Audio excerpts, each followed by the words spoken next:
तो आज के इस लेक्चर में हम पढ़ेंगे टाइप्स ऑफ एटॉमिक रेडियस। इससे पहले मैंने आपको पढ़ाया था कि एटॉमिक रेडियस होते क्या हैं और उनका वेरिएशन क्या होता है अलोंग पीरियड्स एंड ग्रुप्स। तो आज हम पढ़ेंगे एटॉमिक रेडियाई कितने तरह के होते हैं। तो किसी को अगर यही नहीं पता कि एटॉमिक रेडियस होता क्या है तो पहले आप एटॉमिक रेडियस वाली वीडियो देखना और उसका वेरिएशन देखना, फिर तब ये देखना कि एटॉमिक रेडियस होता कितने तरह का है। तो देखते हैं, टोटल 3 तरह का एटॉमिक रेडियस। सबसे पहले covalent radius, van der Waals radius and ionic radius. 3 तरह का एटॉमिक रेडियस है। अब हम वन बाय वन डिस्कस करेंगे। सबसे पहले कोवेलेंट रेडियस क्या होता है।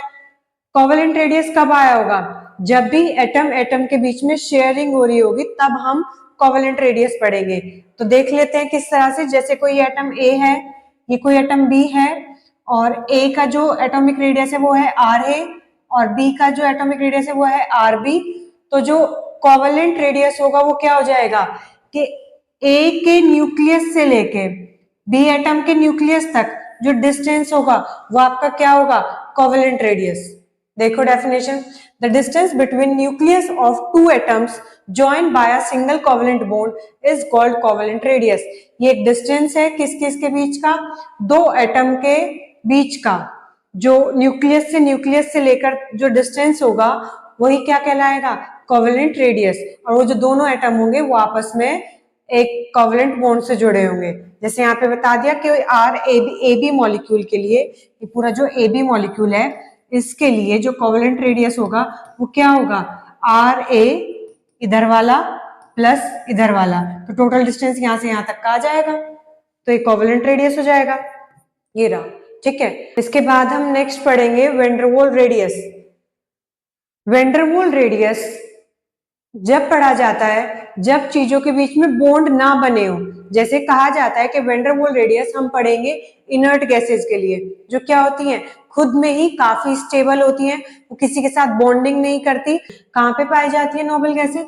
जो ग्रुप 18 होता है ना उसमें पाई जाती है ना, हीलियम, नियोन, आर्गन, कर और क्रिप्टन। ही, नी और कर, जी, यहाँ पे जिनान आ जाएगा। तो ये जो सब नोबल गैसेस होती हैं इनमें अगर हम पढ़ेंगे तो हम पढ़ेंगे वैन डर वाल्स रेडियस, ठीक है। और ये भी कहा गया कि जब मैंने आपका एटॉमिक रेडियस बताया था तो बताया था कि जब हम किसी पीरियड में मूव करेंगे तो 1 बाय 1 एटॉमिक रेडियस छोटा होता जाएगा। पर हमने ये पाया था कि जो नोबल गैसेस होती है इनका एटॉमिक रेडियस कम तो होता है पीरियड में चलते अलोंग, पर नोबल गैसेस का ज्यादा पाया गया क्योंकि इनकी स्टेबल कॉन्फ़िगरेशन होती है, ठीक है। देखते हैं, size of noble gases are exceptionally large.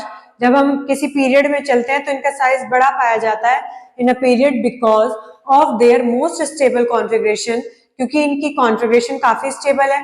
They can't exist in covalently bonded molecular state. वो कोवेलेंट मॉलिक्यूलर स्टेट में तो एग्जिस्ट करती ही नहीं है क्योंकि वो किसके साथ बॉन्ड बना के थोड़ी रहती हैं, अकेली ही रहती हैं।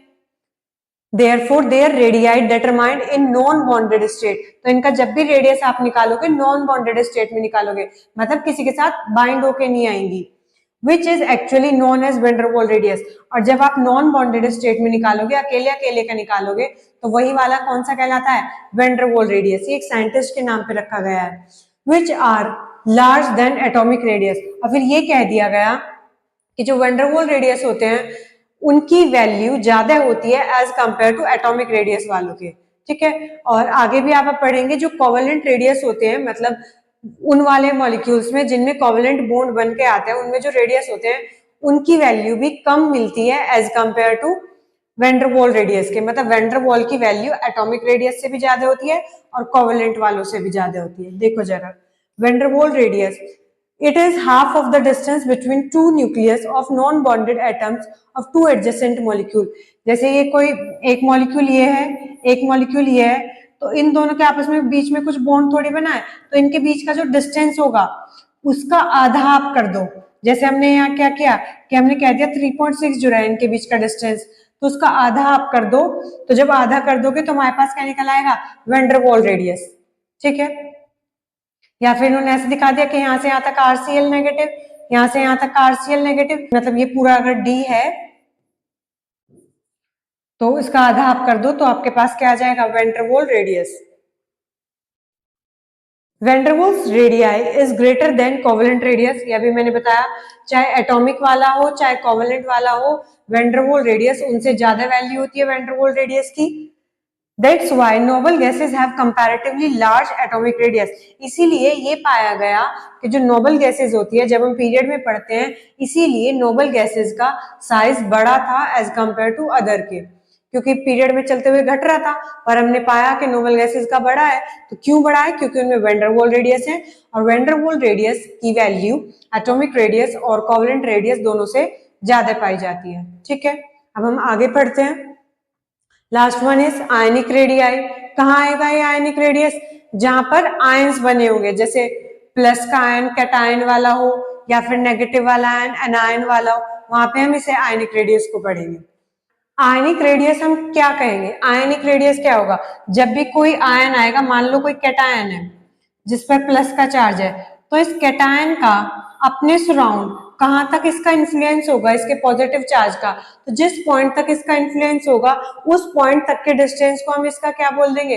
Radius, ionic radii. क्योंकि आयनिक रेडियाई वर्ड ही क्लियर कर रहा है, आयंस बनेंगे तब जो रेडियस होगा, और उन आयंस का हमें क्या देखना है कि उनकी इफेक्ट कहां तक है। जैसे यहाँ पे दिखाया हुआ है, ये पॉजिटिव चार्ज है न्यूक्लियस पे, ये शेल है, इनमें इलेक्ट्रॉन होंगे, तो अब इस पॉजिटिव चार्ज जो न्यूक्लियस पे है, इसका कहां तक इफेक्ट होगा, इलेक्ट्रॉन्स को ये कहां तक से खींच लेगा, वहां तक का डिस्टेंस ही क्या कहलाएगा? Ionic radius. देखो जरा, it is the distance between nucleus and the electron cloud of the external shell. मतलब जो एक्सटर्नल शेल का इलेक्ट्रॉन क्लाउड है, जहां तक न्यूक्लियस खींच रहा है इलेक्ट्रॉन को, वहां तक का डिस्टेंस ही क्या कहलाएगा?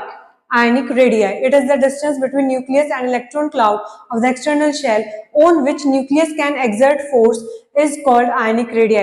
उसी को हम क्या बोलेंगे? ionic radius बोल देंगे, जिस पॉइंट तक हमारा न्यूक्लियस अपना फोर्स लगा रहा होगा। ठीक है, या फिर इस डेफिनेशन को कैसे लिख देंगे? The effective distance from the nucleus, nucleus से लेकर of ion to the point up to which it has influence in ionic bond। Nucleus से लेकर किसी लास्ट पॉइंट तक, जिस तक इस न्यूक्लियस का इफेक्ट हो या फिर किसी आयन का इफेक्ट हो, जहां तक से वो खींच रहा है, आयन का इफेक्ट जिस पॉइंट तक पहुंच रहा है, उस पॉइंट तक के डिस्टेंस को हम क्या कह देंगे?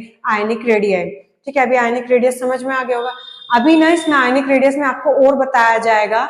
आयनिक रेडियस अब दो तरह के हो सकते हैं, कि वो कैटायन वाले का आयनिक रेडियस है या फिर एनायन वाले का आयनिक रेडियस है। तो अभी इसमें आगे और बताऊंगी नेक्स्ट लेक्चर में कि किस तरह से कैटायन वाला आयनिक रेडियस कम होगा और एनायन वाला आयनिक रेडियस ज्यादा होगा।